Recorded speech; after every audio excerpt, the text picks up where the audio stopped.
Hello, hi, and welcome to another episode of the Emma Gunn Show and week 5, yes, week 5 of the challenge that is to lose £10. Now, if you've been here since the beginning, or even if you haven't, you'll know that when I set this very arbitrary weight loss challenge, there was things that I weren't saying when I said I want to lose £10. What I should have said was, it's just not as catchy. What I would have said was, I want to perform something called body recomposition, whereby I increase my lean muscle mass and reduce my body fat. Now, in so doing, the scale might actually go up or stay the same. So this idea of this effort eliciting weight loss is actually a way for me to make it much harder for myself to complete this challenge. If we're going there, muscle weighs heavier than fat. If you lose muscle, you will lose weight on the scales, which could look like a win. But actually, what if you're losing muscle mass, which makes you more metabolically efficient, and you aren't actually losing body fat? You're losing muscle mass and a bit of body fat, but primarily you're losing muscle mass when you lose weight, which is, as Dr. Gabrielle Lyon told us when she came on the podcast, muscle is the organ of longevity. And there are so many beneficial health implications. Goodness me, I'm so sorry. There are so many beneficial health implications of having lean muscle mass, especially as it is something that naturally degrades and diminishes as we get older. So to work on it and to build it is good for our health, especially for women. So anyway, where are we 5 weeks in? I'll tell you. We're £5 down, people. £5 down. Oh, it's felt tough to get here. It has not been easy, but not because the actual doing hasn't been easy. It's because of that reframe that I had to do at the beginning of all of this.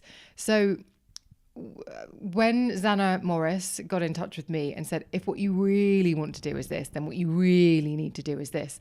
And that is a high protein, low fat diet plus the strength training.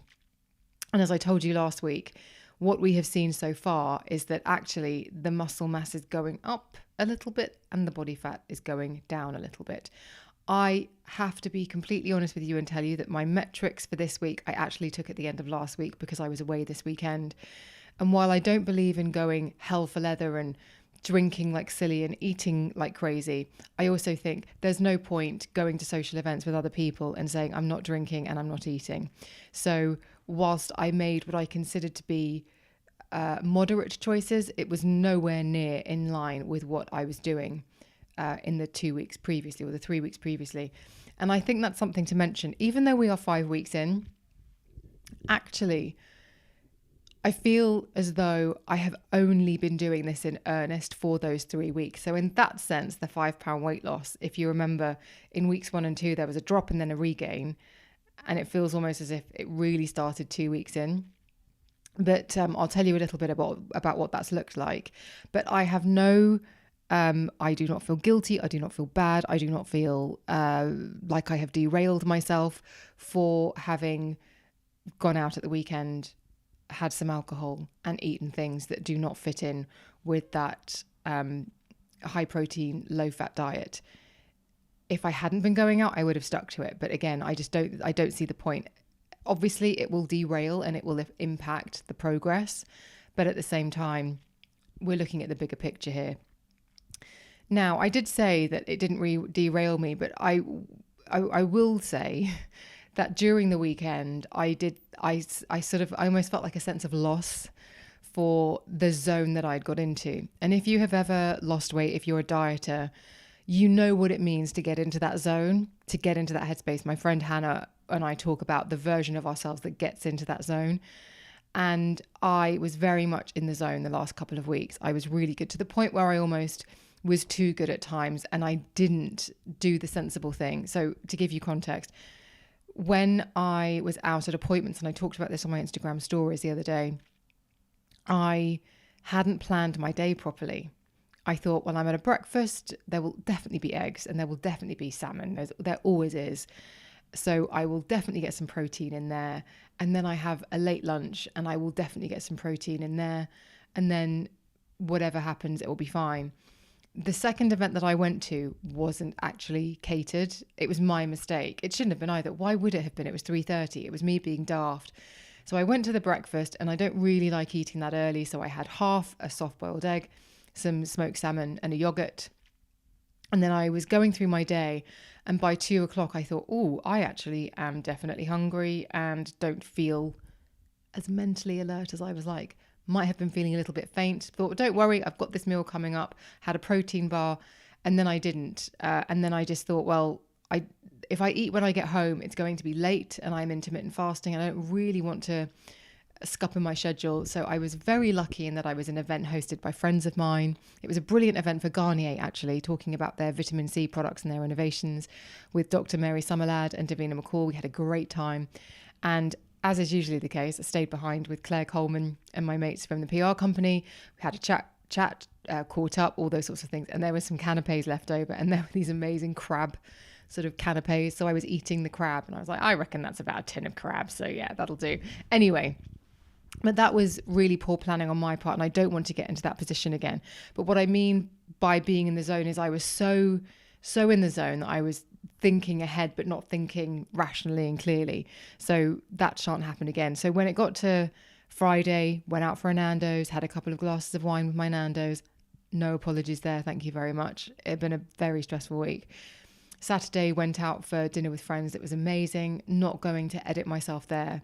But there was a part of me that was sort of yearning for, but my stomach doesn't feel the same way. I feel full in a way that I don't like. I can feel that the fact that I've had carbohydrates and alcohol is making me feel physically a certain way.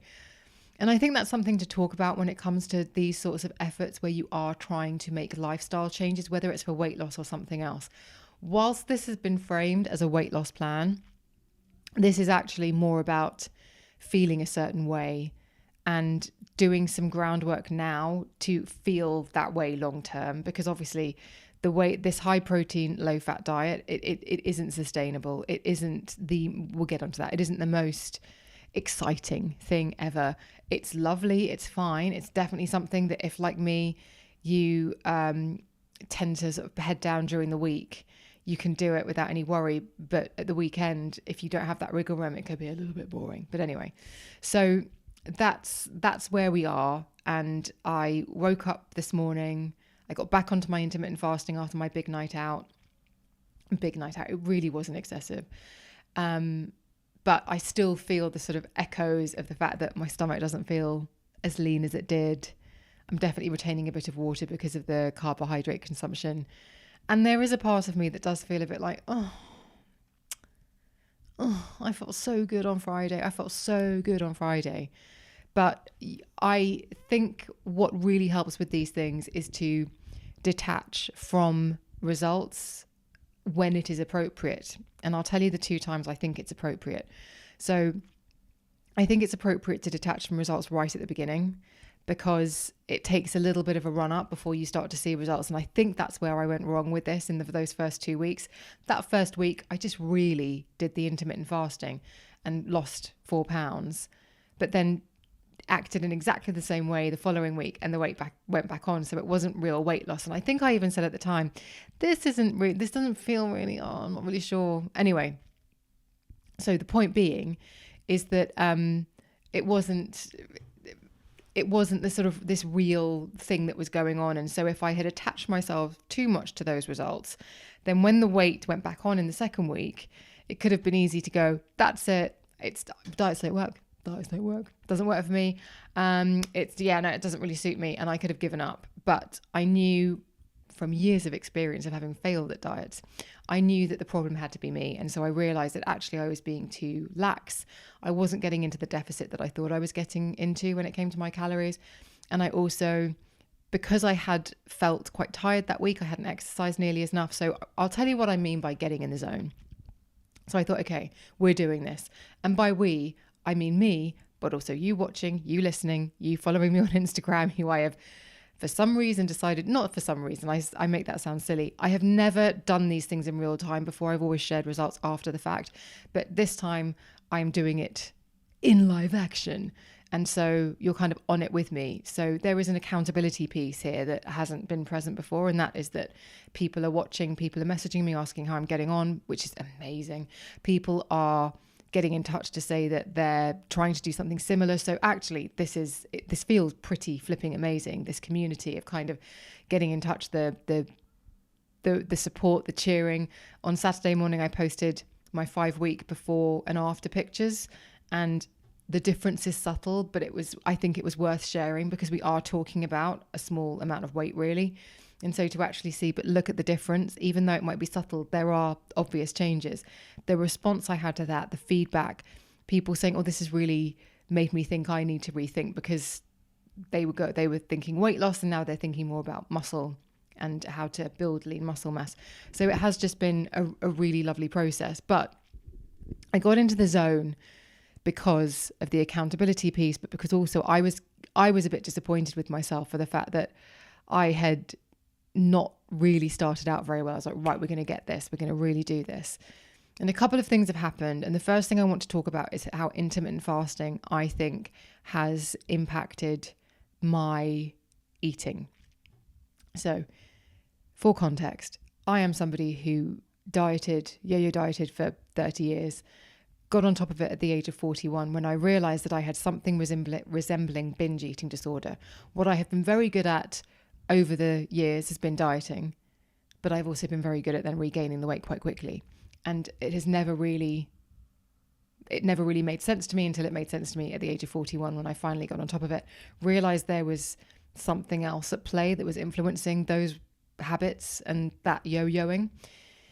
And getting on top of that has been, as you know, if you've been here for a while, for me, it's my Everest. The fact that I have managed it and have maintained that weight loss and have not fallen back into those old habits is just phenomenally, I can't even believe it some days. Anyway, what had definitely started to happen in my maintenance, which I was very happy and comfortable with, was that there was the occasional, not slip, that's the wrong way to say it, but because I certainly wasn't regressing to old ways of eating, but I was definitely picking a little bit, snacking a little bit, being a little bit more, I don't know, relaxed is the wrong word, but just I wasn't as in tune with my hunger cues as I have been previously.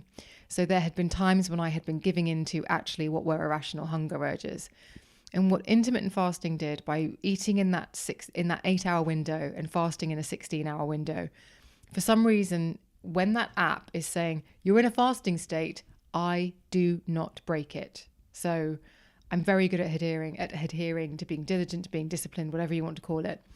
And so what happened in the first few weeks was that I would get to the point where I'd click on the app. Yes, I have started fasting. Usually between 6 and 8 o'clock in the evening. I like to eat early, to be honest. Recently, I've eaten at about 5 o'clock because I've just thought I'm bored now and I'm quite peckish. And then I put on my fasting app and I've been fine to go. And that's what's been really interesting. First few weeks, those first few hours, I would think, yep, definitely missing the food. Yeah, I could definitely do with something to eat now. That'd be really nice. Be really nice to have a little snacky snack. I know I've got some yogurt in the fridge and there's some honey in the cupboard. Like, a spoonful of that won't hurt. That's the kind of thing that I was getting back into. And I was able to kind of, nope. And what was taking up a little bit of mental real estate to think about not eating those things, to actively say, you don't need it, you're intermittent fasting, you can eat again in the morning. That has subsided, and now I don't even have those urges anymore. I don't even have that hunger pang anymore. So I feel like installing intermittent fasting has had a really positive impact on that sabotaging voice that I have in my head that's always like, go on, what about a cookie? Go on, what about those crisps? So that for me is very pleasing. And I've said this right from the first day of intermittent fasting. I do not understand why I stopped doing it, because the health benefits are many and varied, and I'm doing an Instagram video about that. But the way it makes me feel personally is really good. And I definitely am somebody who responds so much better. My body is so much happier when it is not digesting for long periods of time. And I think I really felt that at the weekend, because when did we have lunch? We made a saintly prawn cocktail salad, prawn salad basically, but like prawn cocktail salad. I don't know, about 2 o'clock in the afternoon after a trip to the garden centre, which was thrilling. And then I think dinner was at about 7:30. So for me, eating much later than usual, and dinner finished at, I don't know, about 9:30. So even then, I felt the next day, when I woke up in the morning, I thought, actually, my tummy's still working. I am still digesting that food. And I hadn't realised I wasn't as connected with that process. I was about 2 months ago. I was waking up often with a bit of a stomach ache. And now I realise it's because I had fallen into that habit of eating later and later and later. And like maybe having my dinner, but then having a little bit of a snacky snack. Again, all in maintenance, nothing to worry about there. But I just think my body is far more comfortable if it does have that longer window to digest the evening meal before the fast is broken with whatever it is broken with, usually at the moment, with a protein shake. Because that, again, seems to be the thing that my body's like, don't give me anything too complicated. I'll have 2 eggs, runny yolks, or a protein shake and maybe some yogurt, but don't fuss me with anything else.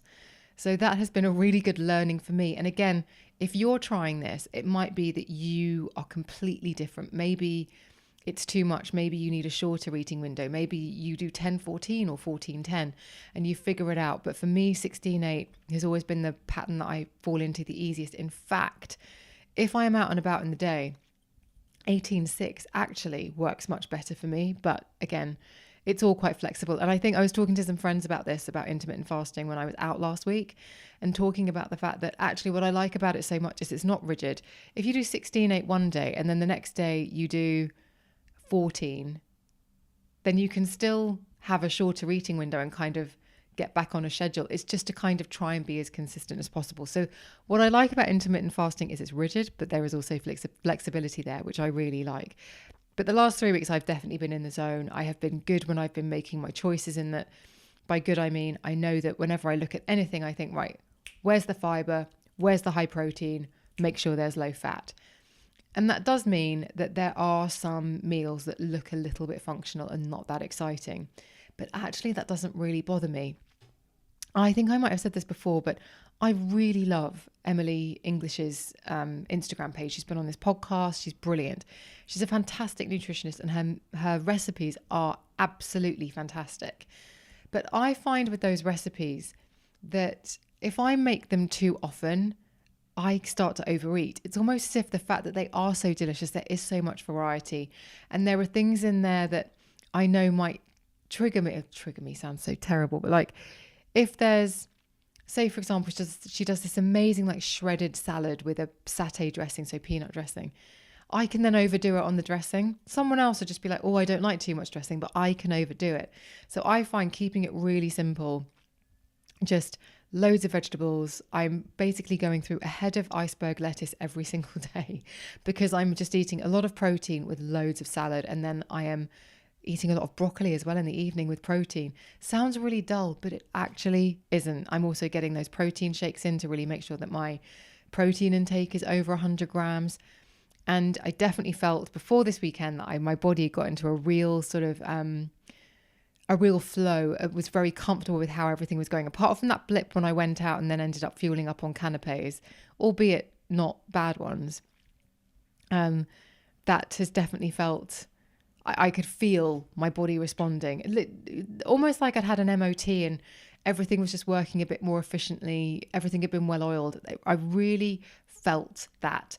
And so even though I had detached from those results at the beginning, what had started to happen is that the results were becoming a bit more consistent. So even though the weight going down every day was so like it'd be a few 100 grams every day, I could see that it was going, whereas before it had been a bit more sporadic. It had been a little less sort of easy to follow.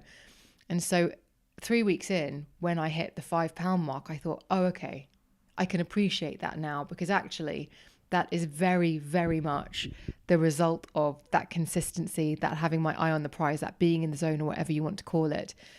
And as I said, when I took my metrics on Friday last week before the weekend, because I knew that today would not be the day to be taking the metrics, I noticed that there was another drop in body fat and there was another increase in muscle mass.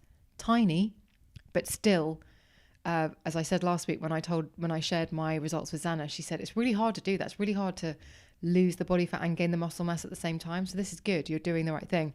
So that again helps me get in the zone. And it also means that when the weekend is over, I can just simply say, and now we get back in the zone again. And now we know what the project is. The project is to build lean muscle and lose body fat. And because I now have 3 weeks of data, 3 weeks of eating in a certain way, and knowing how to make that happen, it feels much easier. It's just like a reflex to go, right, Monday morning, we're back in the room. Truth be told, I kind of installed it yesterday, but sort of it was slightly looser. But today it's just like, yeah, we're fine. I'll start eating at 12. I'll probably stop eating at 6 today. And then we're back in the room and the cycle begins again. And I know it feels good. So I know that by Wednesday, the slightly bloated feeling I have in my tummy will be gone. Okay, but let's talk about training. Okay, so that's the food side of things. But when you are talking about increasing muscle mass, we have to acknowledge that in huge part is down to the kind of training that you're doing, the kind of strength training that you're doing. Now, a little while ago, I had talked about the fact that I was a little bit I had felt demotivated by my training program because I felt like I wasn't really getting the high from a high heart rate. Because when you are training body part specific, unless you're training the big muscle groups like the legs, so I'm thinking quad specifically, where I did a quad workout last week, and right from like the first minute my heart rate was up in the 130s and it stayed up and a bit higher the entire time because they're such big muscle groups. That there are sometimes, like glutes for example, I feel like, especially because you're lying down, your heart rate doesn't get up. Anyway, I was missing that endorphin rush of like the at the end of a workout session where you kind of really have to catch your breath and your sweat running down your face. And I love that. I love feeling sweaty after a workout. I love that sort of feeling of, there's a very specific pose that you see blokes doing in a gym, and I suppose I do it in my own gym, with sort of like sitting down. If you're watching the podcast on YouTube, I'm not even able to show you properly, but it's kind of like sitting down, legs open, elbows on your knees, like head down, like whew, yeah, I've really worked. And I like doing that. I like it when a workout makes me do that. And sometimes the body part specific ones don't make me do that. So I had really just kind of moved into this whole full body. Nothing wrong with those, by the way, but I don't think that that's exactly what I needed on this occasion. The other thing is that I had talked about strength and Pilates, and I think I just got a little bit, I think I got slightly seduced by the fact that all of the Pilates X strength workouts that I see on social media, and indeed here on YouTube, if you're watching, they are women who are incredibly lean, have unbelievably gorgeous workout gear, and just have the kind of body that I want. And I'm sure that they could help me get there, but again, doesn't necessarily feel like it's doing the right thing. So I decided, right, if we're going to do this, after chatting to Zana, if we're doing high protein, low fat, also high fiber, I want to make sure I'm getting enough fiber. I worry a bit about not getting enough fiber. I need to be training these body parts specifically. I need to be, if I want to build that muscle mass, it's not just about giving each muscle group a little bit of attention 3 times a week. It's about really focusing on those muscle groups and then giving them a week to recover and then hitting them again. So that's what I have been doing. So if you are following me on Instagram, you'll see that when I share my workouts, which I share to a highlight, recently it's been like quads, abs, chest and arms, or back and chest and hamstrings. In fact, after this, I'm going to go for a walk, and then my workout this evening, because I wasn't around this morning, is glutes and hamstrings, which is one of my worst. Like glutes really annoys me because it's just basically a lot of hip thrust, and it's like, and it requires so much mind muscle connection, and it's quite boring. And the last one I did, I think someone on Instagram said, I did that one the other day. How many hip thrusts can you do in half an hour? Because it's just hip thrust, like pulsing hip thrust, full hip thrust, half hip thrust, one-legged hip thrust. Like it was just staggered hip thrust. It was just too many hip thrusts. And I mean, my bum still hurts if I'm being completely honest about it. But what I have noticed from training those body part specific training in that way, and I'm using the Caroline Gervin iron program, which is fantastic. I've done it many times before, but I'm doing it this time for this particular purpose. I will cycle through it as many times as I need to until I hit my goal.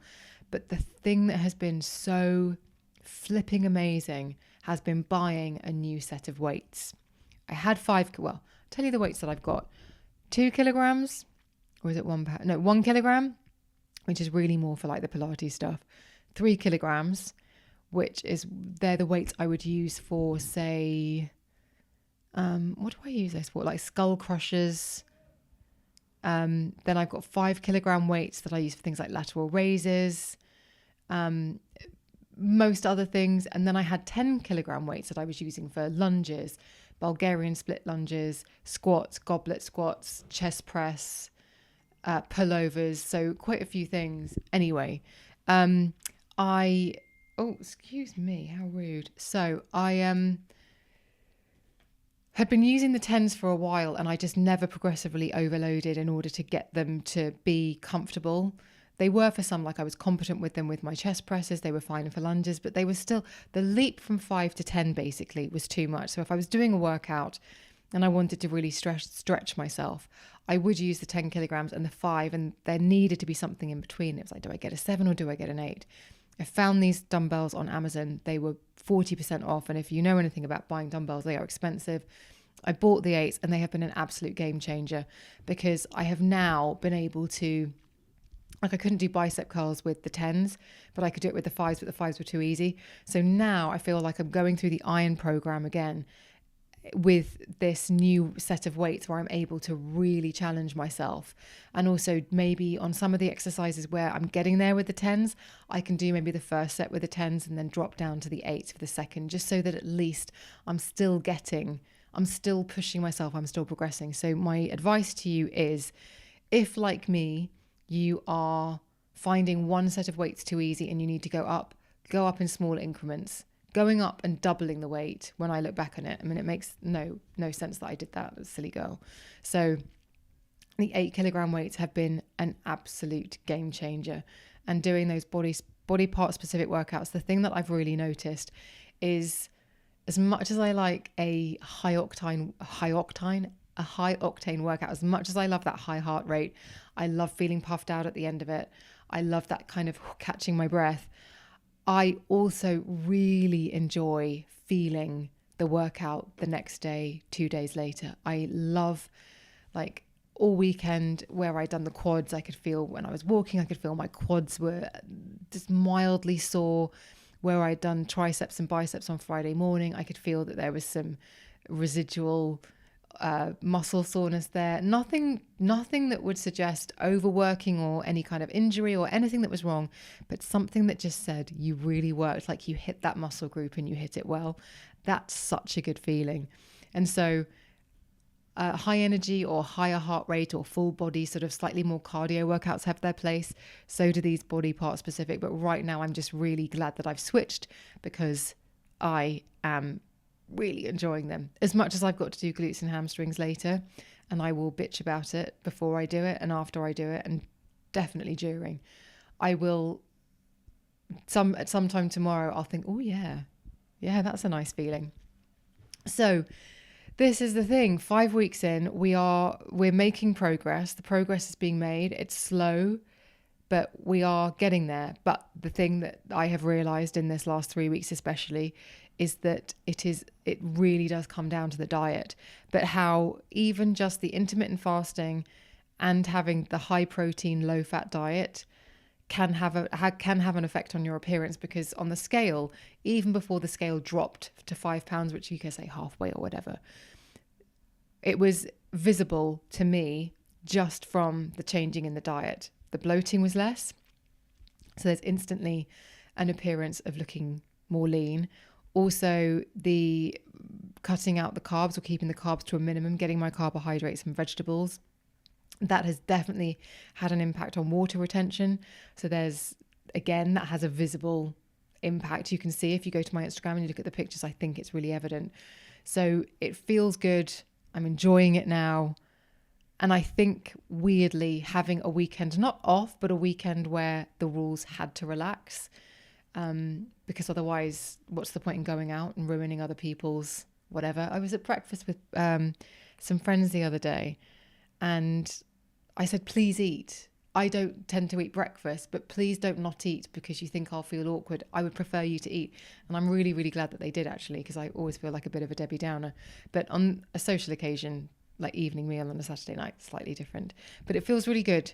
So this is me coming to you halfway through or halfway in or halfway down going, actually, as much as there have been sacrifices and as much as a high protein, low fat diet doesn't look very interesting, most of my meals at the moment are, if I'm honest, tons of vegetables. Salad vegetables, spring onions, loads of iceberg lettuce, cucumber. My dressing is always without fat now, so I just use 0% Greek yogurt and usually a citrus juice, and then throw something else in there, like maybe some Dijon or something, just to give it a bit of flavour, maybe some sriracha if I want it to be a bit spicy. But I don't feel taste-wise that I'm missing out on anything particularly.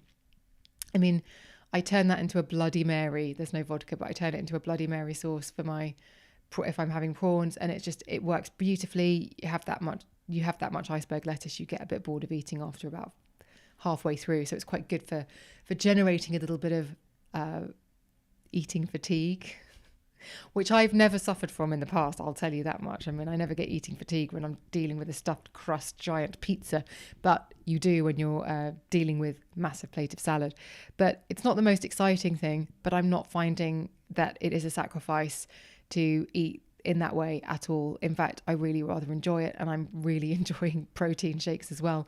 I find sort of having a couple of those or one a day has been really helpful as well. And I'm still having my big coffee, but nowhere near as often. I'm probably choosing to have, which is here, by the way, even though it's late. I hadn't had one yet, and I thought, I really fancy a coffee today. So I'm having that slow coffee, but I've gone from having it every day to probably having it twice a week. But no, for no other reason than I actually think the protein shakes are filling me up. And I then don't think, well, I want to drink half a litre of coffee at the same time. So anyway, it's all going in the right direction. Intermittent fasting is fantastic. I really feel like that's helped me with a lot of those irrational hunger cues. Training body part specific has been brilliant for connecting back with the body and the muscle groups. And also I think connecting with the goal, which perhaps I wasn't as attached to before as I thought I was. And having those 8 kilogram weights, having a set of weights between the two has just been brilliant for also feeling that sense of progression and for feeling that strength and for feeling challenged. And they were things that were actually missing before. So that was a really good investment. I'll put the link to those dumbbells also in the show notes if they are still available, because 40% off on dumbbells is so fantastic because they are expensive.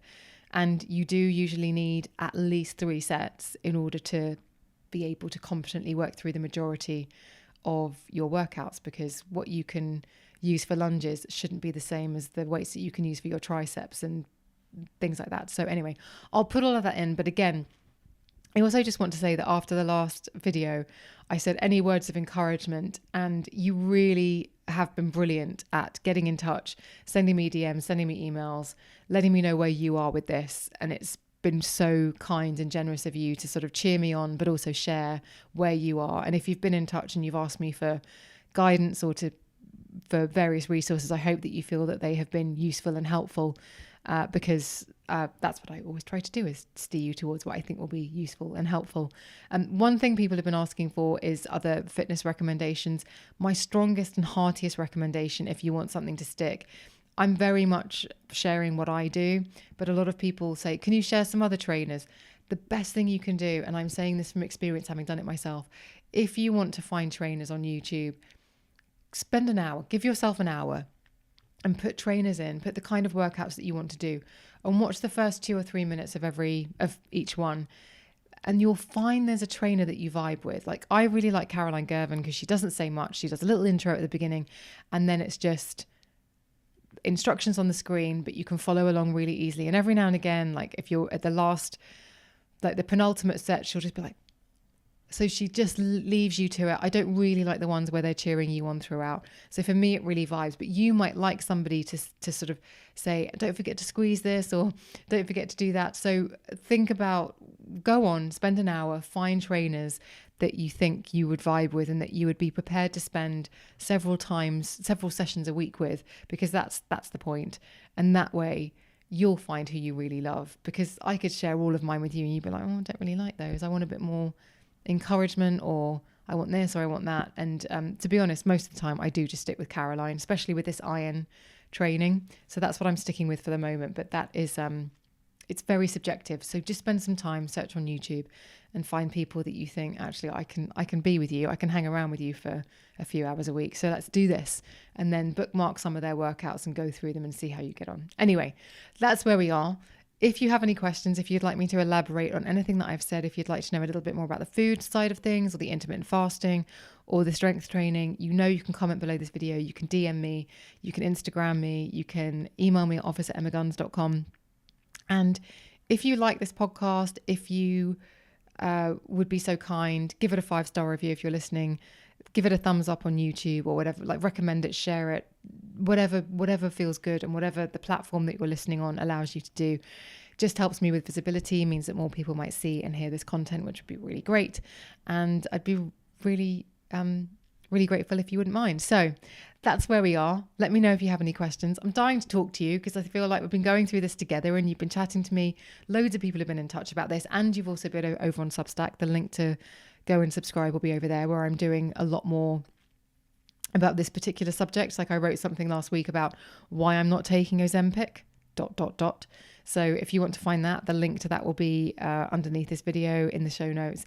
But I think it's a really important conversation actually to have, given that I think Ozempic and all GLP-1 agonists actually have really changed the conversation about how we talk about body image and bodies. So go and follow the link go and follow the Substack link, go and subscribe, and you'll be able to see what I have to say about that. But anyway, that's where we are. I can't wait to update you next week. I hope it's more good news. I hope I feel as good today or next Monday as I do today. That would be fantastic. But judging by the last 3 weeks, if I keep this high protein, low fat, high fiber strength training going, then fingers crossed, I will. But I will be real with you if anything changes. Don't you worry. Anyway, thank you so much for watching. Thank you so much for listening. I will see you on the next one.